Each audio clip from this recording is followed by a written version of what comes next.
morning. Good morning. How's everybody doing this morning? Good to see you this morning. It's Monday. Who defines it? Come on now. There you go. You do. This is your day. You define it. This is your week. You define it. We're going to lean in today and talk about what does it mean to define our service, how we serve ourselves, how we serve other people, how we serve inside our four walls, okay? How we think of other people before we think about ourselves. Come on now. If we all have a struggle, it's that. I don't know if you guys know this or not, but as humans, we tend to think about ourselves. You know what I mean? Anybody do that every once in a while? Okay. Not that it's a bad thing to think about yourself. It's how we do it. It's how we do it. Okay. So serving other people, it's not thinking less of yourself. It's thinking of yourself less. You with me? It's not thinking less of yourself. It's thinking of yourself less, putting other people in front of you. So let's get started this morning. Somebody tell me something good you got this week. What's a win you had? What's something you're grateful for? Let's hear from you. Let's hear from you. Come on now. I'll start us off, real estate people. So Mama and I got back in the game of real estate because I'm at home. You know, I used to travel like 128 days a year. This year, I'm only traveling 24. So the Oglesby Real Estate Group over here, we signed 2 listings and have 2 buyers. Come on now. See, I'm getting in there with you. Let's go. Come on. Showtime. 1 week. Okay, let's hear from you. Heather, go for it. Okay, I am super grateful for last week because recently I quit my job. I worked as agent services coordinator for one of the real estate companies out here, and I worked that for 2 years, and I quit, and I was a hot mess, Dusty. My house proved it. I had dishes, I had laundry. You would have gone crazy. Wow. But after last week, I sat down and I thought about what you said in the organization and how it makes me feel. And everything's cleaned. Dishes are done, laundry's done. I have everything planned out for this week.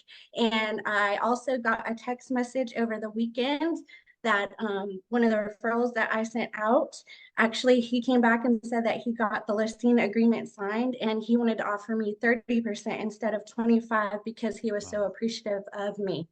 So, Wow. yeah. Come on now. And how do you feel this morning, Heather, getting everything in order? How's it feel? I mean, it feels amazing. I was laying in bed last night and I was listening to the dishwasher running, and usually that irritates me, but I had the biggest smile on my face when I was going to sleep because I was like, I get to wake up Monday morning and nothing has to be done, and I get to concentrate on Dusty's call. So it was great. I'm so proud of you. I'm so proud of you. Hey, team, when we get organized, right? Remember, we talked about it last week. There's health and wealth and organization. I think different. And when I think different, what happens? I feel different. And when I feel different, I do different. That's how we get the different results. So proud of you, Heather. Well done. Sherry Hendrick, my cousin, go for it. Took me a minute. I'm driving into work. I am grateful. I had the best weekend, but a whole new level of nervousness. I have 3 grown boys that grew up rodeoing. Well, my 5-year-old granddaughter and 3-year-old grandson had their first play day rodeo Saturday, and it was so much fun, but a whole nother level of nervousness as Cece could not breathe as those horses have to behave and take care of my babies is a whole new level. It was a great weekend. I love it. I love it, Sherry. I got to grow up watching this. So let me tell you something. The Hendrick boys, they know how to do this. Okay. Like my little I call him my little cousin Justin. He like 2 times my size now. He used to rope our feet when we walked. You know what I'm saying? That's incredible. That's talent right there. So I don't know if y'all can tell either, by the way, Sherry and I talk, we come from the same place. It's called Texas. Can't come from nowhere else when you sound like this, okay? Liana, what do you got this morning? Let's see, I don't know if she's going to come off mute. Liana, can you hear me? How about Wendy? You go for it. Go, yes, Wendy. I can hear you. I got you. I got you. Go, Liana. Can you hear me? Yes. Okay, great. So I had a closing with a client that I met back in, I want to say December, and we looked and looked at homes. They are first-time home buyers in the United States. So Wow. they are from Colombia, and we just made their dream of home ownership in the US complete. And they were grateful and happy, and they're about to move into their new home this week. Wow, come on. Hey, and isn't it awesome, Liana, when we get to do that? Serve Yes, people, they make, I mean, think about that, right? She got to walk alongside them to help them literally step into their dream. Super into the cool. American dream. That's Come on. correct. And it was awesome, awesome. Well, And they are wonderful people, and I'm praying for them to have great success in this country. oh, that's awesome. Well done, Liana. How about you, Wendy? Let's hear from you this morning. Good morning, everyone. I just wanted to say, at first I was really sad, and then I had to refocus. What do you have to be sad about? Montana is running the marathon in Boston this morning. Ed Wow. is with them. And last September, they put it to pen to paper. They were going. However, I thought, because we watch our grandchildren for our daughter, however, it wasn't able to do because we have other things to take care of. So, but he's going to run this morning, the Boston Marathon this morning. Wow. This is his third year in a row. So Very I'm super cool. excited. That's awesome. Well Thank you. done. That's awesome. Very cool. MJ, wrap us up. What do you got, buddy? What's up, y'all? Dusty knows this, but I got back from vacation last Monday. It was a 10-day trip. It was awesome, but I was dragging last week. I wanted to do nothing. I was not motivated, nothing. And yesterday I said, you know what? I'm going to start my week on Sunday this week. I never work on Sundays, but I'm going to start this week on Sunday. And I showed over $13 million worth of property yesterday. I had a past client reach out to me and say, hey, we want you to sell our house because we're moving out of the area. And I got up this morning at 6 to go to the gym, which is what I normally do. And I'm ready to win it this week. So vacation blues are out. Come on. Showtime. Showtime. Hey, a couple things. I will say this. MJ does a great job, man, with his family. We talk about this a lot on the call, right? That it's not just work. He took 10 days, man. They had the RV. They went out and in the, I don't know where exactly you went, but they hung out in the RV, man, and had Easter in the RV. And he just spent some real intentional time with his family. And then how many of you, when you come back from vacation, you need another one? You know what I'm saying? Just kind of dragged down. That was our call this week as we had our 101. I'm so proud of you, man, for just stepping back in. Let me give you some advice. If you feel that way, right? Like maybe it's on a Monday, maybe today you're like, man, I just don't know. Man, I'm exhausted. I'm whipped. Here's how you win. Take one step. Find one thing you can do to get back into rhythm and order. Okay. Take that step and then build off of it. It's compounding. Okay. All right. So, and we taught this on the call before. In those moments, you got to go on what you know and not on what you feel. What you feel is going to say, hey, man, don't go to the gym. What you feel is going to say, hey, just lay back down. Okay. What you know is when I go to the gym, if I get up and move, I'm going to get that energy, right?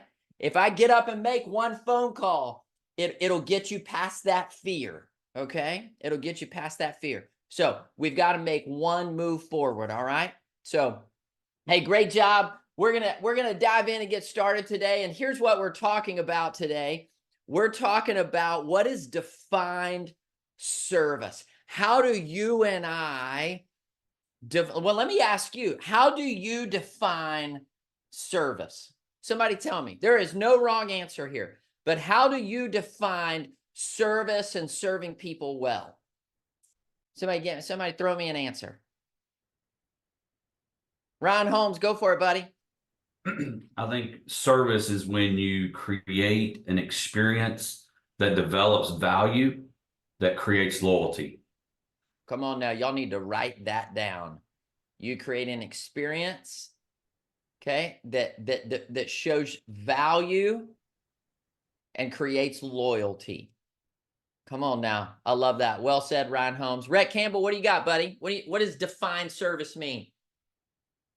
To me, and this is the reason why I say this, probably the most consistent compliment that I get from my clients is consistency and clarity and communication. Is being able to help them to envision the process throughout, not allow them to be blindsided by anything, to keep them, constantly informed, which helps reduce their stress level and helps them make more confident answers. And on top of that, by the end of the transaction, of course, that you have done things that they never imagined a realtor would do. And I think when you leave them with that, they're a raving, client for the future.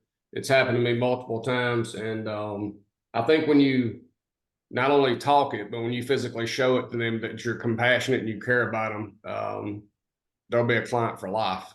That's right. That's right. Well said, Rhett. Hey, he said 3 real important things there. He said consistency, clarity, and communication, right? Brings that value like Holmes is talking about, right? And it's how we start to serve people well, okay? First of all, I want to thank so many of you on this call, and many of you may not have even known this, but the Oglesby house this last week was crazy town, okay? I mean, life hit us at every turn. So we had, like over the last weekend, my bride had a cyst rupture on her ovary, which I've never had that. I'm just telling you that mama's got a high pain tolerance. We were sitting having lunch and it happened like immediately. So we had an ER run with my bride. I got this beautiful thing called kidney stones on the other side of that. So we were dealing with that last week. Woo, come on now. That was eventful. And then my daughter, out of nowhere, got sick, started having a pain in her side, down in her right side.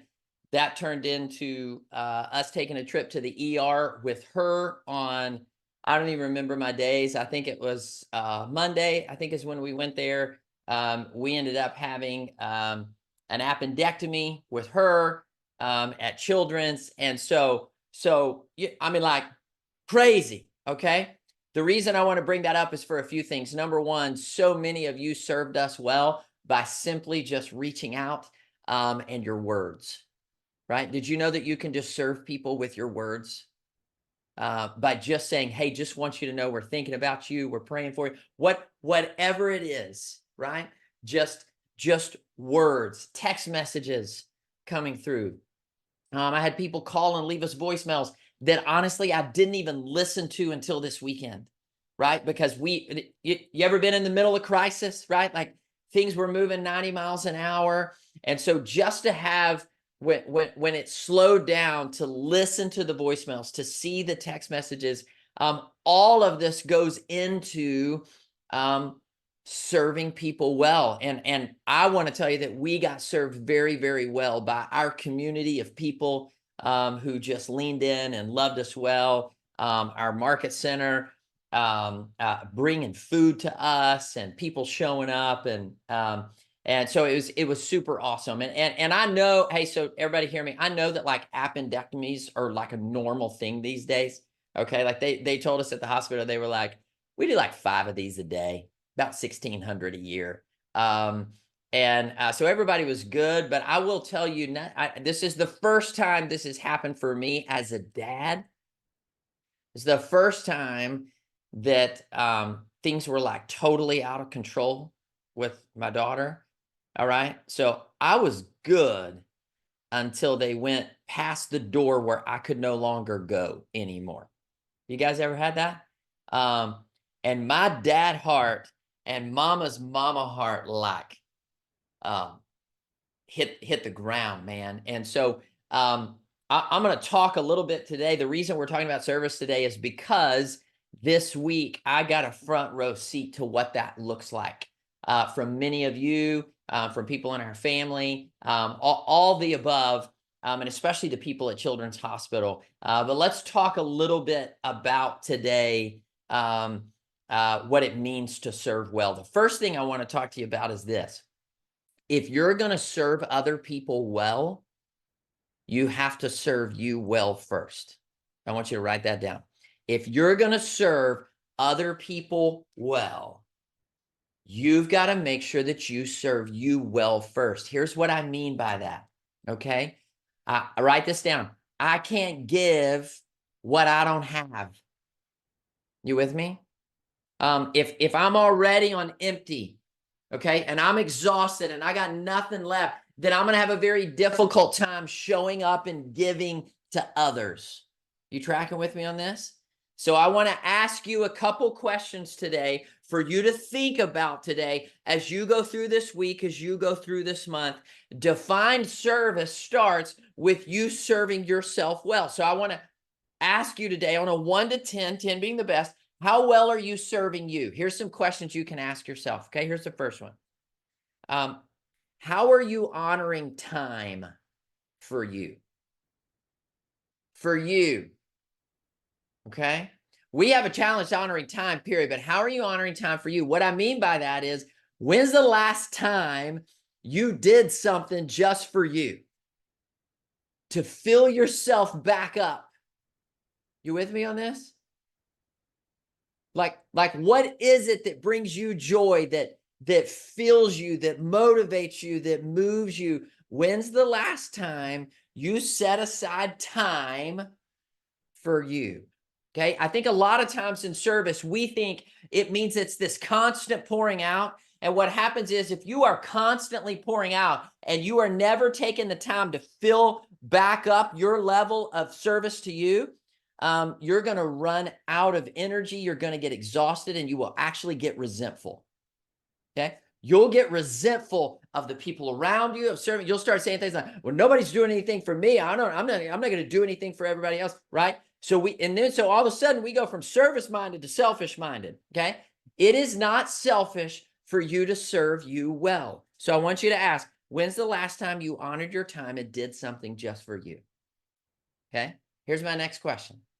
What's your level of rest look like? You with me? Hey, how can I serve people well if every day I'm exhausted? Okay, now, hey, I'm telling you this from experience. I get myself in trouble here. Okay? Because I don't know if y'all know this or not. I got a lot of energy, man, and I move and I go. I'm constant. Okay.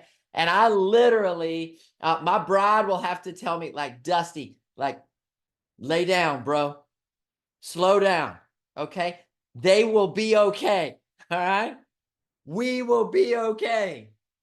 Okay. Right. So I want to ask you, when's the last time? And I didn't say sleep. I said rest. There's a difference. Okay. There's a difference. You can go to sleep and still be tired. When's the last time you rested? What brings you rest?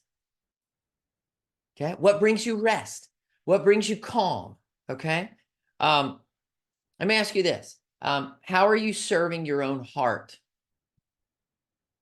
How are you serving your own heart? Are you taking time to recognize what your heart's feeling, to slow down long enough to acknowledge it, to put it down on paper? You guys tracking with me on this? Okay. How about how are you serving your mind?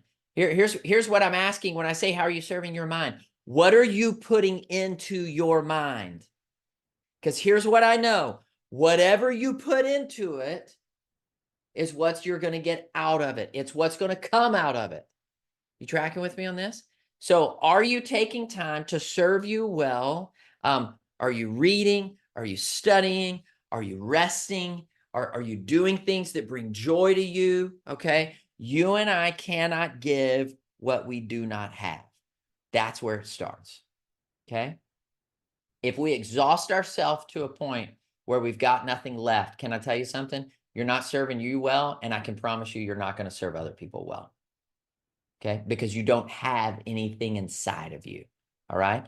So I want you to ask yourself today, what does that look like? And I'm going to ask you today, this week, to put intentional time on your calendar that is for you.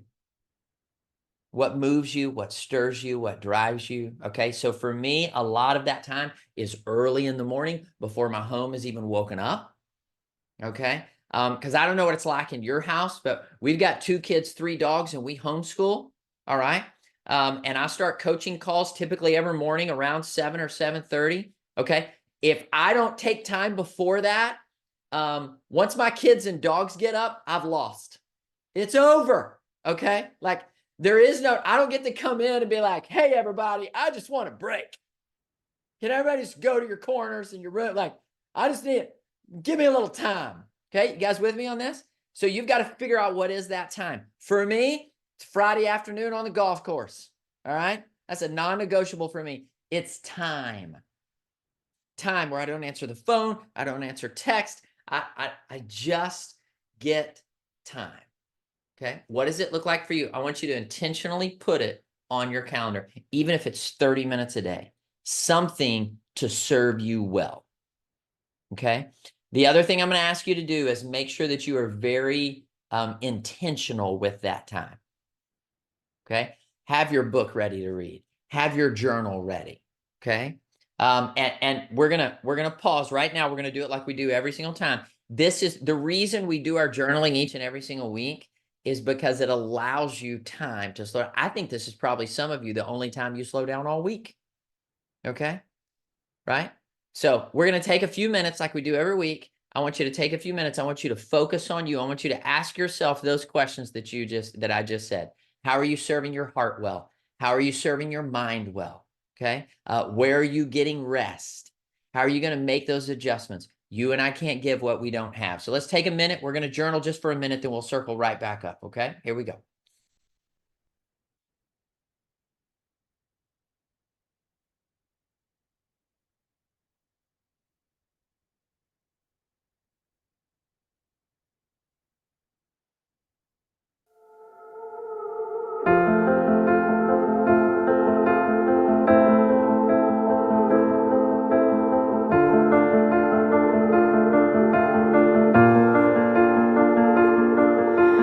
I keep fighting voices in my mind that say I'm not enough.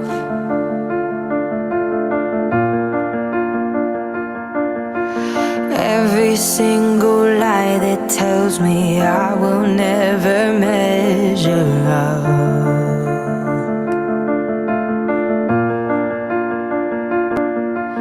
Am I more than just the sum of every high and every low?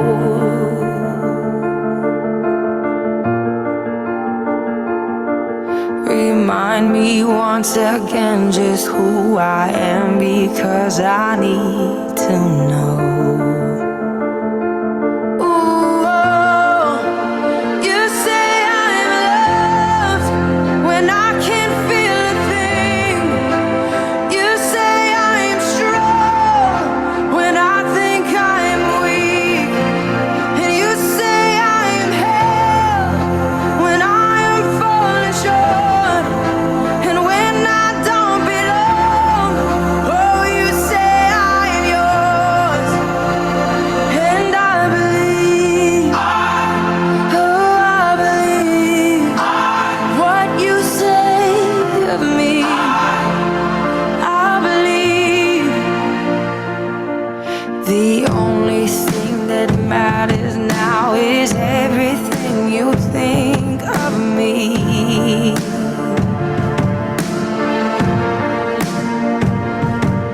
In you I find my worth, in you I find my identity. Ooh, oh, you say I'm loved when I can't feel a thing. You say I'm strong when I think I'm weak. And you say I'm held when I am falling short. When I don't belong, oh, you say I'm yours. And I believe, oh, I believe what you say of me. Oh, I believe.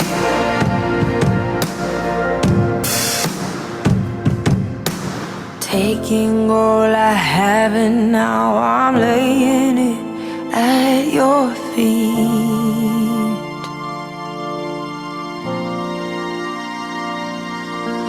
You'll have every failure, God.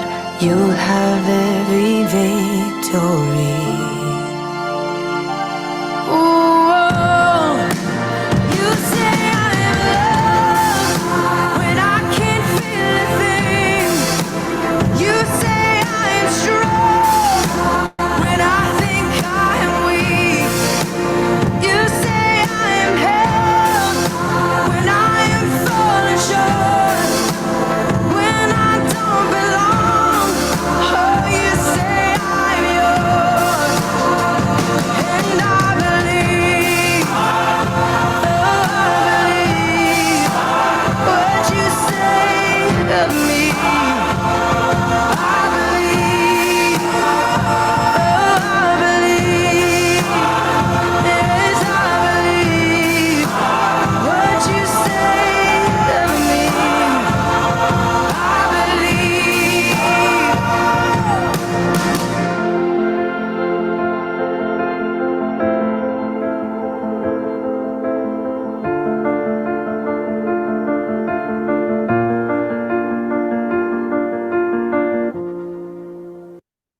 All right. Okay, team. That's what it looks like. Just taking time for you. Okay. I had a conversation with one of my coaching clients this week. One of the things that I told her was that this time that you take for you, you don't have to journal. You don't like, there's not like this specific thing you've got to do. You've just got to make sure that you are serving yourself well in your heart, in your mind. There's times in the morning I come into my office, team, and I sit here and I turn on music and I don't do anything. I don't do anything. I didn't even turn the lights on. Okay. I just catch my breath. I rest. Other times I'm in here and I read a lot and I write a lot, but it's always different. I'm just taking time to serve me well so that I can come and serve you well, hopefully. Okay. So that's part one. Part two is this. All right. I want to ask you, how are you serving the people inside your four walls? I want to ask you, how are you serving the people inside of your four walls? Or the people, the best way for me to describe this is the people that are closest to you. Okay. Maybe they're not inside your four walls, but the people that are closest to you. We've done a call before that talked about your inner circle. I'm talking about those people. Okay. I'm talking about those people. Can I tell you, as transparently as I possibly can, that there are times that I don't serve the people in my home at the level that I should, because I've been serving everyone else, or I allow myself to get too tired, right? Are you with me? And man, if I'm not serving well in here, then I got no right to serve out there. Okay, you tracking with me on this? So I want to ask you, how are you serving within your four walls? I want to ask you this question today. Okay. On a 1 to 10, 10 being the best, what would you rate the climate of your home? What would you rate the climate of your home? Okay. And then I want us to remember this: the climate of our homes is our responsibility. So instead of us putting that on someone else, well, if they would just do this and they would just do this, remember we've taught you this from day one, right? We draw the circle around ourselves and go, how do I work on me so that I create the environment and the climate inside of my four walls that I desire? Okay. Here's one way I know we can do it. Make it a point on a daily basis to intentionally do something to serve every person inside your circle. What's one way that I can serve the people inside my four walls or inside my circle? How can I do that on a daily basis? Just one way. Okay. We've talked a lot before on this call about gratitude and how that changes. We talked about how gratitude is the highest form of energy that we have. Okay. Let me ask you this. When's the last time you just stopped long enough to say to your spouse or significant other or your kids or someone in your circle, hey, I just want to tell you how grateful I am, and I want to tell you exactly why I'm grateful? Like, when's the last time you just stopped and did that? Okay. Do you know what that does inside of of that person and what that does inside of you. Okay. And then to step in and just serve them as well. Okay. Can I tell you one thing that I've learned? And I'm actually going to read this to you. This is Unreasonable Hospitality. If you haven't read this book, please go get it. Okay. Great examples of what it means to serve and serve at a higher level. Here's what it says. Okay. It says, my motivation is not just my bottom line. At least it's not my only one. It says, because what I'd really like to do is let you in on a little secret. One that the truly great professionals in life and business know. Hospitality is a selfish pleasure. That's what it says. Hospitality is a selfish pleasure. It feels great to make other people feel good. That's what it said. It feels great to make other people feel good. So think about that for a minute. Right? It's a selfish reason, and yet it really does. Like it feels great to make other people feel good. Okay? When's the last time that you intentionally just served the people around you? Can I tell you something? You'll feel good even if you serve people you don't like. You track with me on this? You're like, I don't think you understand, Coach. I don't really like them very much right now. Serve them. It'll change your heart. It'll change your mind. I promise you. Lean in, offer gratitude, change your heart, change your mind. Okay. We have 11-year-old twins in our house. I think you guys know this. So we are constant, Mom and I constantly working to, I believe our job is to parent our kids to become a great man and to become a great woman, right? Like that's what I'm thinking constantly every day. How do we do this well with them? And, we had a moment this week. I'm sure you've had something like this week, right? Keep in mind, my daughter, has had surgery, right? My son was asked, hey bro, can you feed the dogs? And my son just quickly without thinking said, that's not my job. You ever said something like that before? Anybody? How many of you in your work have been like, it's not my job? Nope, I'm not doing it. It's not my job. How many of you in your marriage have been like, not my job. You do your job. I'll do my job. Right? Okay. So before you're like, oh, wow, that little selfish little boy. No, he's normal. Okay. He's like, it's not my job. Okay. So we very quickly were like, hey, little brother, let's take a look at the landscape here of what's going on. And he very quickly recognized, oh, okay, I get it. Okay. And then I was so proud of him that night. My daughter slept on the couch. For the first night, it was, tough for her to get up. And she said, what do I do if I need to get up? And I was so proud because here's my son who earlier today said, not my job. Okay. My daughter said, what do I need to do? What do I do when I need to get up to go to the bathroom? And my son said, hey, KK, I'm right there. All you got to do is wake me up and I'll walk you to the bathroom. Come on now. There we go. I would over give that little brother knuckles. I was like, yes, that's what men do. Come on. We don't talk about that's not my job. Okay. Everybody hear me. Don't think today, that's not my job. Think today, I got it. I'll serve you well. Okay. You with me? I promise you it'll change the way you think. It'll change the way you feel. It'll change the way you operate, and it'll change the people around you. I'm so proud of that little brother for saying that. You know what he did the rest of the week, man? Fed the dogs. Never even balked. Like he just fed the dogs, watered the dogs, right? Okay, you guys tracking with me on this? All right. So let's talk about the final thing, and that's serving others. Okay. Here's what we all know. Whatever line of work you're in, can we all agree that we are in the people business? Yes or no? Okay. None of us on this screen have a job, have a role, or able to accomplish anything that we accomplish without people. And I want to tell you today how you win with people. Okay. I want to give you a few things. This is from Intentional Living with John Maxwell. Okay. He says, how do we begin thinking of other people first? How do we begin by thinking of other people first? Zig Ziglar says, if you help enough people get what they want, you're always going to have what you want. How do we get focused? How do we get other-centered? Here's what he says. I'm just going to give you a few real quick, and then I want to walk you through the examples I have of the service that we received this week. Here's the first one. It says, develop a greater appreciation for other people. Like, just develop a greater appreciation for other people.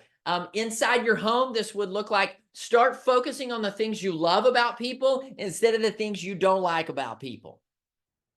Same thing in your line of work. Begin to get focused on who they are as a people rather than maybe what they're doing or not doing. You with me on this? Gain a greater appreciation for people. Can I tell you this too about people? I don't think we know half of what people are going through on a daily basis. Like that person you work with who just bit your head off for something. Can I tell you something? It could be that they got news this morning that totally wrecked them. It could be that man, they hadn't had a win in 6 months. You with me? Could be maybe they just don't feel well today. Instead of bringing our judgment, how about we bring our appreciation of just people? You with me? Can I promise you something? You and I could not be we if people were not they. Okay, you tracking with me on this? All right, so find a greater appreciation about people. The next is ask to hear other people's stories. Ask them, hey, what's going on in your world?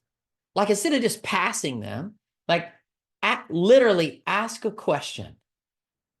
Hey, what's going on in your world? How's everything been? Okay, like meet them there. Have a conversation about what's going on. I believe you'll find there's a lot more going on than you think there is. Okay. The next is, as you ask and hear the stories of those people, I'm going to ask you to put yourself in their shoes, in their story. Okay. Forbes talks about the top ways that you and I are able to be people-centered and customer-centered. Here's what Forbes says, okay? That the top companies across the country that understand customer experience, that they understand this. Number one, they understand to be personal and custom, okay? The second thing it says, that they understand to be conversational. And the third is this, write it down. They understand empathy. Empathy is not sympathy. Sympathy is, I'm sorry you're going through that. Empathy is, I'm going to get out of my own shoes and I'm going to come get into yours and I'm going to feel what you feel and I'm going to see what you see. And when you do that, I think you will show up different with those people. You with me on this? Okay. Like, put yourself into their shoes. The next is place other people's interest at the top of your priority list. Place other people's interest at the top of your priority list. Now, everybody hear me. Like, this is a learned behavior. Okay. Putting other people's priorities at the top of your list and in front of yours is a learned behavior. Let me tell you how I know this. I got 11-year-olds that live in my house. Okay. I too have been 11. I've been 5. Nobody taught me how to be selfish. I just innately knew that one on my own. Okay, you track with me on this? You ever been around a little kid and somebody takes their toy? What do they say? That's mine. You can't have that. That's mine. Okay. Like, nobody taught us to say that, right? In fact, we were coached. No, we share. No, I don't think you understand. That's mine, right? Can I tell you something? I think as grown adults, we do the same thing. That's mine. Or how about this one? That's not my job. You go do your job. Okay, you guys tracking with me on this? Okay, like, we've got to, you want to serve people well, put their priorities in front of your priorities, okay? If you want to serve people well, all right? Couple things I want to walk you through before we're done, because I had a front row seat to this week with my daughter. I I will tell you this, if you are ever in Plano, Texas, and something happens to your kids, go to Children's Plano. I was blown away by the way they served our family. Absolutely blown away. And so I'm going to give you some lessons that I learned while I was there from them. Like, I literally walked away going, I got no idea how to serve people well. Like that was well.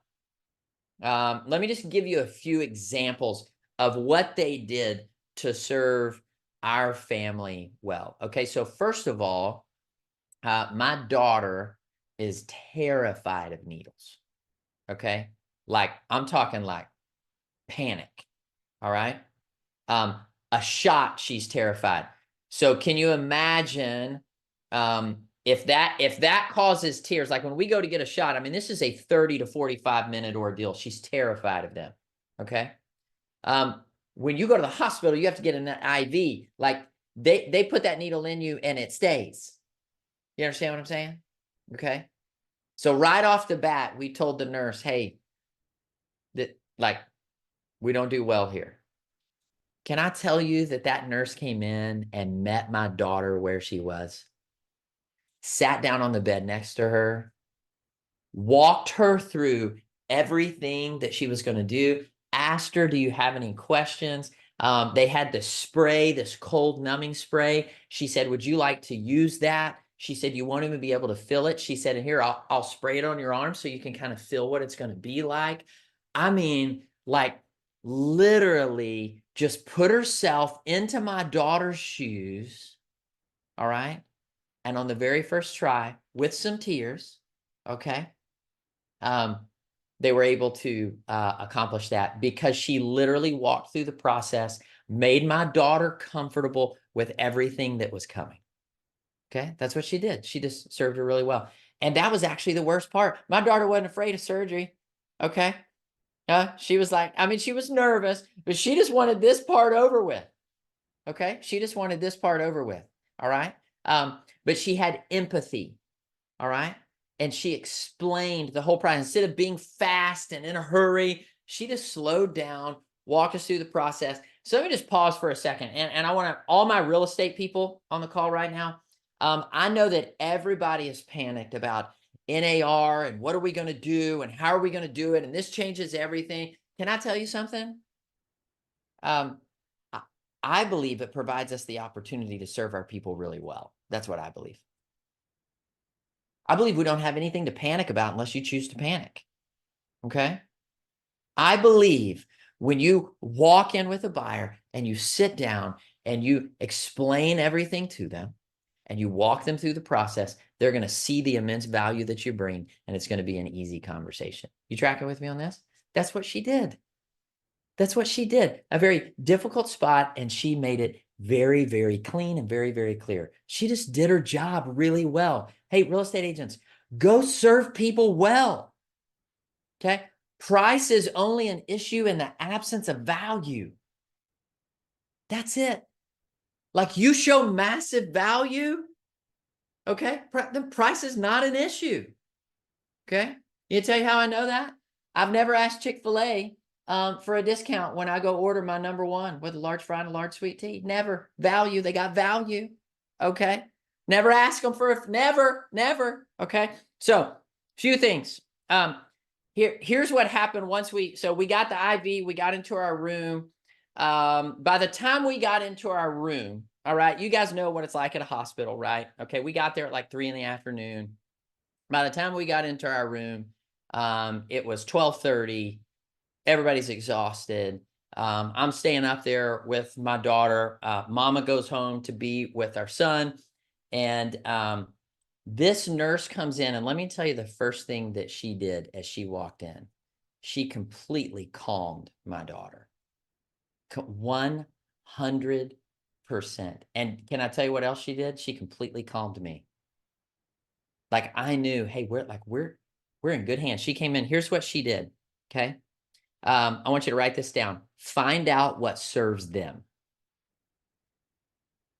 Find out what serves people. What do they need? Okay. And the first thing she did was she sat down and she found out what my daughter liked. She said, what do you love to do? She's hooking up all her stuff. My daughter's anxious. She said, what do you love to do? My daughter said, I love to play games. She said, you know what? We have a whole gaming system that tomorrow we can set up for you in your room. Would that be cool? And my daughter's like, yes, right? I mean, she's like, can I stay longer? Okay. She's like, and then she said, what else do you like? And she said, I love dogs. She said, we have 3 dogs. And she said, oh my goodness. She stopped and she said, oh my goodness, we have dogs. And tomorrow they'll come and visit you. I mean, seriously, I think my daughter wanted to move in at this point. Okay. I mean, she's got, tubes and everything. But at this point, right, she just found out what serves my daughter. And then she said, I know you haven't really been able to eat anything, and we can only eat and drink things that are very mild for the next few minutes. She said, what would you want? Tell me something you want. And she said, I would love a popsicle. Okay. Now, my daughter can't have red dye. It's a long story, but anyway, I said, hey, she would love a popsicle, but I said she can't have one with red dye. All right. So let me tell you what that nurse did. She went to 3 different floors of that hospital to find 3 different types of popsicles that didn't have red dye and brought them back to my daughter. It's 12:30. She's already been on the clock for about 9 hours at this point. Okay. And she comes back in. She doesn't have 1 popsicle. She has 3 popsicles, none of them with red dye. And she says, which one would you like? Okay. My daughter got that popsicle. That sweet little daughter of mine ate 2 bites and threw that thing away. But that's not the point. Okay. That nurse went above and beyond. If you want to win with people, go to all 3 floors. Real estate agents, if you want to show your value, go to all 3 floors. Go get 3 popsicles instead of 1. Give them an option. Show your value, show your worth. You guys tracking with me on this? All right. The other thing is this. People will never remember what you do or what you say, but they will remember how you made them feel. Okay? They will remember how you made them feel. Can I tell you one thing that this nurse did? She came in and she said, so tell me about your family. And my daughter said, well, this is my dad. And then I have my mom. And then she said, and then I have a sister named Martina. She's from Austria. And then she said, and then I have a twin brother. We're twins. And this nurse goes, oh my goodness. And she got so excited. And she leans down to my daughter and she says, I'm going to tell you something that only my husband knows. Okay. And this is super cool. All right. She said, I'm pregnant with twins, 1 boy and 1 girl. Okay. And she said, I haven't told anybody that, so you can't tell anybody. So I don't know if I'm supposed to say it on the screen right now, but I just did. But nobody knows her name, so it's okay. But she said, can I tell you what that did for my daughter? It made my daughter feel so special. When my bride walked in the door, my daughter couldn't wait to tell her. We weren't supposed to tell anybody. She was like, I can tell my mom, of course I can tell my mom. But do you see what I'm saying? It just made her feel so good. So in this moment of being nervous, my daughter's nerves went away because they sought to find out what she needed in that moment. Okay. They found out what made her feel good. Are you tracking with me? And then they were personal, empathetic, and communicating. Let me tell you the coolest thing. All right. Every single part of the surgery staff came into our hospital room. And each one of them explained exactly what they would be doing, asked us, do you have any questions at all? We're here for that, right? By the time they took her to surgery, my bride's heart was calmer. My heart was coming. Nothing prepares you, right, for when they go into that operating room. But can I tell you that I had a massive level of confidence because of the way they communicated to us, right? The doctor came in, walked us exactly through everything that was going to happen, made us feel super good about everything. Now, here's what was awesome. They take her back into surgery. We go out into the waiting room. And Mama and I have cried and we're anxious and we're nervous. And my bride gets a text message about 15 minutes after we were in the waiting room. And it says, this is what it says. Hey, Mom, we know you're a little nervous. Wanted you to know we just started the procedure and Katie's doing great. Do you know how cool that was for my bride? Like, she cried all over again and she said, oh my gosh.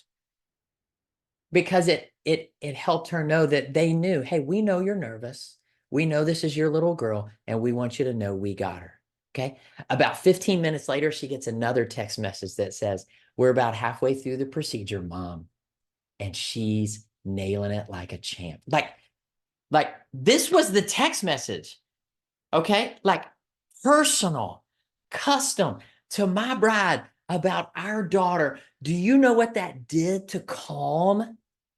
Okay. And then when the surgery was done, she got another text message that said, the doctor's on his way out to see you. She did incredibly well. She's on her way to recovery. The doctor will be there in just a minute. And I'm telling you, within 1 minute, that doctor walked outside that door and called our name. I've never seen anything like it. Okay. Like, are you guys tracking with me on this? Do you know how incredible that is? That's incredible. Okay. So my point is, do you serve people like that?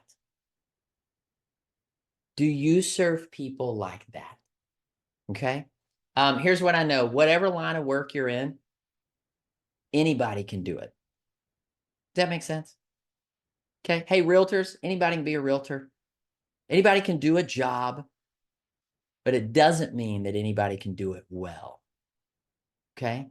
There's a difference in how we show up and serve people. I want to show you a video of what I think this looks like. Okay. Let me pull this up for you just real quick here.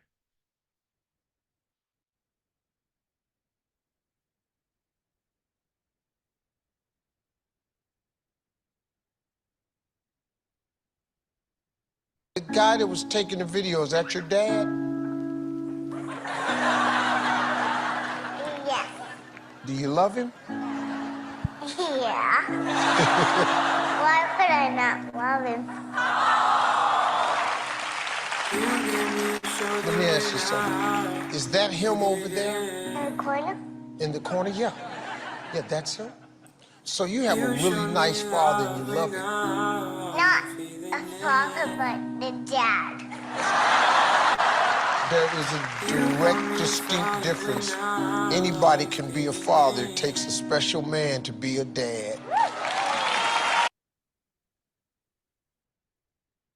That makes sense? Anybody can be a father. My dad used to always tell me, Dusty, anybody can be a father. That's biology. It takes somebody really special to be a dad. Okay. You guys know my kids don't have any DNA in me, but I can tell you that I'm their dad. Those are my kids. Right? Hey, anybody can be a realtor. Anybody, whatever line of work you're in, right? Anybody can sell electricity, Ryan Holmes. Okay. Anybody can be in education. Those are all choices that we make. Okay.